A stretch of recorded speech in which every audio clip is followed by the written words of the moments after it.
Okie dokie. Yes, I believe this is running now. Fantastic. Um, hey everyone, how's it going? Azren, the language nerd here. Welcome to episode number 69 of Azren's Journal for the YouTube people. And then obviously we're doing podcast at the same time here. YouTube people, you can see my phone recording. Podcast, welcome to whatever episode we're at now on the podcast. For those of you who are new to my content, it's pretty straightforward. Today we're going to be sharing a variety of different language learning tips, and of course, giving you an insight into my whole language learning journey myself. By the way, if you're not following me on various social networks, I'm on a lot of them. So you can find me on Instagram, Snapchat, TikTok,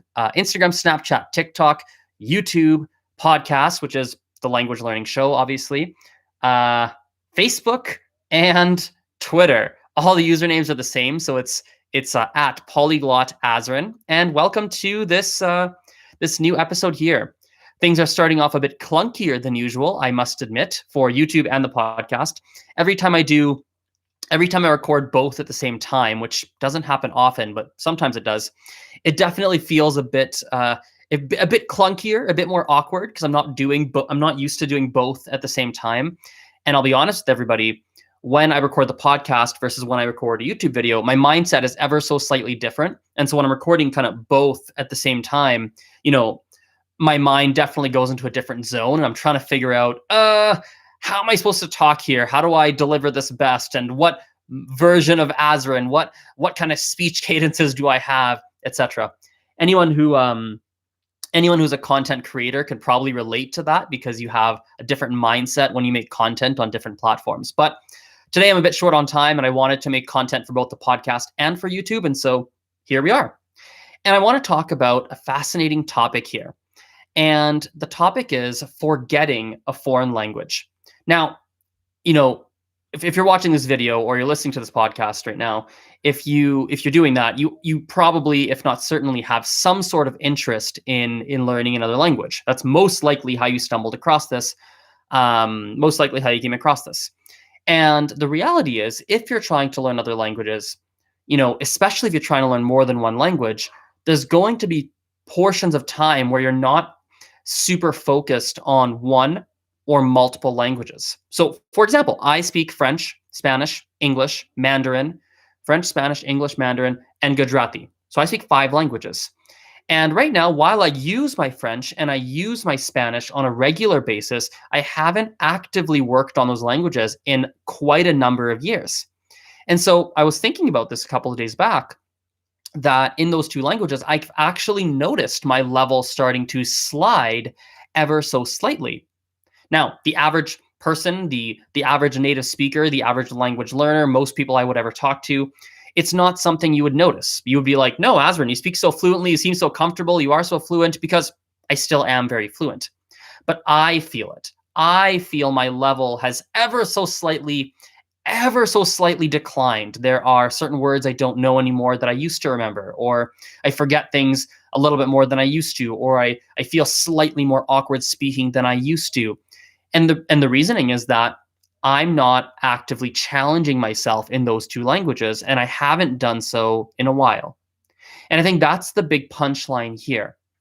When you are learning another language, or even multiple languages, if you're not actively challenging yourself or actively trying to improve in one or multiple languages, you will eventually probably start to slide backwards a little bit, or minimally you'll stagnate. You'll stagnate, really improve, you won't get worse, and you'll kind of maintain whatever level you currently have.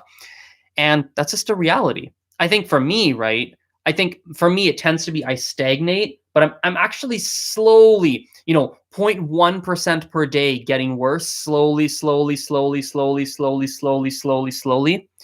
You don't really feel it for a number of years later, but you even when you're stagnating, sometimes you actually are getting a tiny bit worse as the weeks and the months and the years go by. And so is it possible to forget, looking at the title of this particular video / podcast, is it possible to forget a foreign language? I think, yeah, you definitely can forget. Now, I don't think you'll ever completely forget. That's where we have to make sure we draw a clear line. I do not believe that you can completely, like left field, completely forget another language. That for sure cannot happen. But can you forget a lot of it? Can you lose a lot of the fluency you used to have? Can you lose a lot of the vocabulary? Can your accent kind of slip a little bit? Can that kind of thing happen? 100%, without a shadow of a doubt. A great demonstration of this, I've shared the story maybe once before, so it's going to be a new story for everybody watching this or listening to this on the podcast or video here. A great example is my grandpa. My grandpa used to speak and currently speaks Swahili.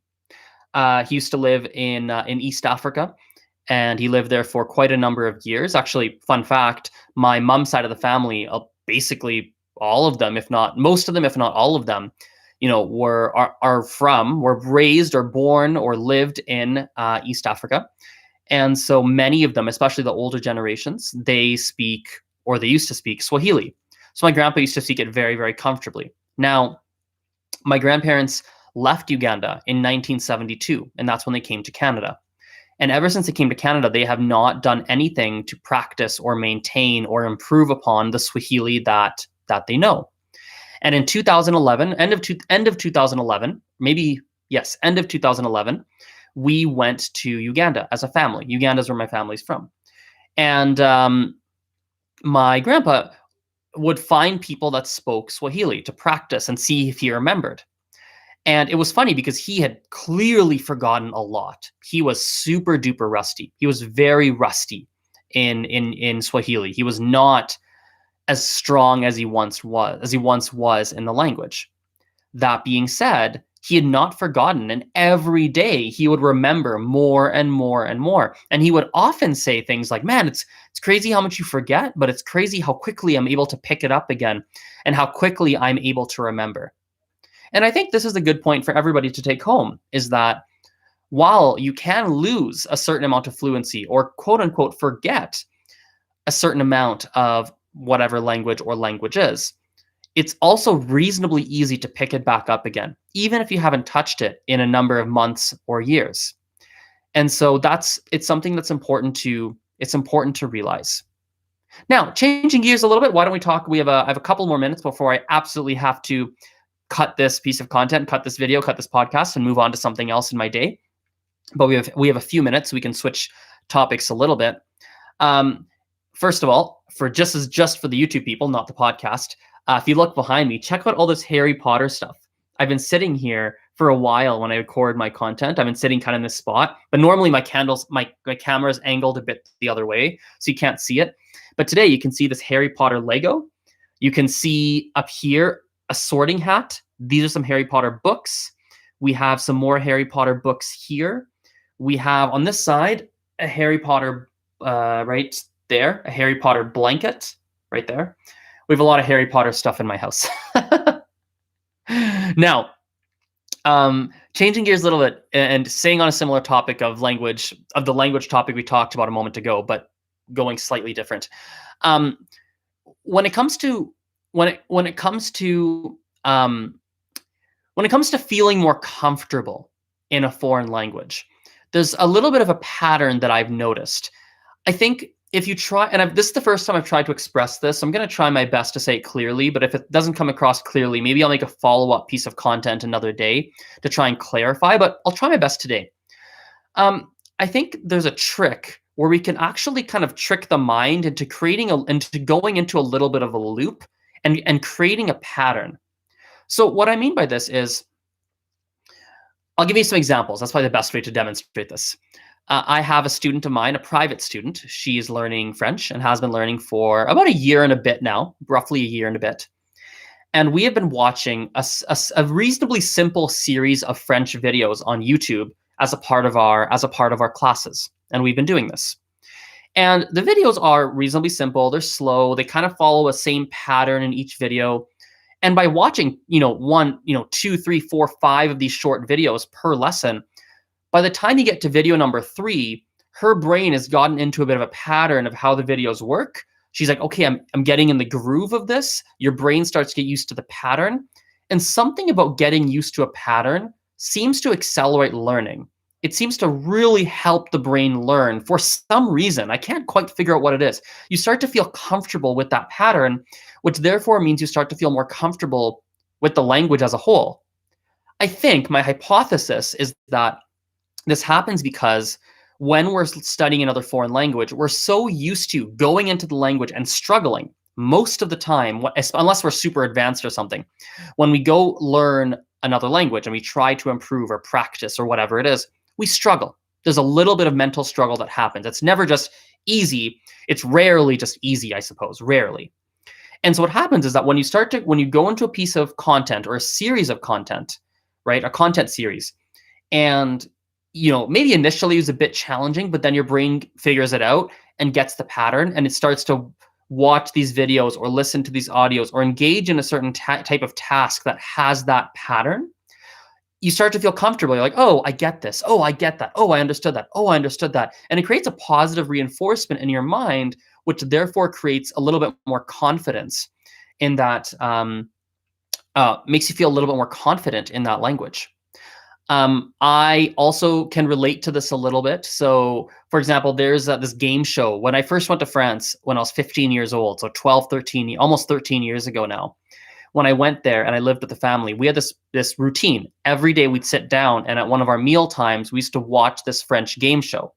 Initially, it was quite hard for me to understand, but over time, I was able to understand it. And, months and months and months of work later, I finally was able to understand, everything, if not almost everything that people would say. And the show, it's a game show, and it has a certain pattern to the show. And so because of that pattern, my brain would start to get used to understanding certain things, because I would know that, oh yeah, this happens in the show, then this happens in the show, then this happens in the show. And then all of a sudden you find yourself being able to understand it, and you're like, oh my goodness, I can actually understand this. This is fantastic. And it's a confidence booster. And when you feel more confident, you typically want to study and practice and engage with the language more. So because of this phenomenon, I want to give a recommendation to everybody. By the way, Eduardo, I see your question in the YouTube chat. I'll answer that in a moment.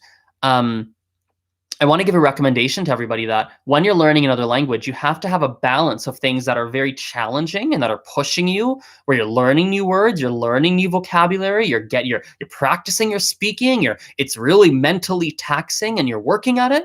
But you also have to do things where it's a confidence booster and you feel good doing it. You're like, yeah, I can do this. Wow, I could do that. Stuff that's maybe slightly below your level even, to serve as a confidence booster, to give you the energy to go do the challenging things as well. Something I definitely recommend for a lot of people. Now, Eduardo, my tongue got tied there. Eduardo in the chat asked, I assume he's from actually not sure. Maybe he's trying to write in French. I'm not sure. But he's asking if I speak French. Oui, je parle français. Oui, ça fait à peu près 23... Attends. Oui. Donc, j'ai commencé à apprendre le français quand j'avais 5 ans. So yes, I started learning French when I was 5 years old. So, all right, everyone, thank you for watching / listening, podcast people here. I appreciate your attention, and we'll chat later. Bye for now. See you guys. Okay, we stopped the podcast recording. Now we'll stop the YouTube recording. See you guys. Bye-bye.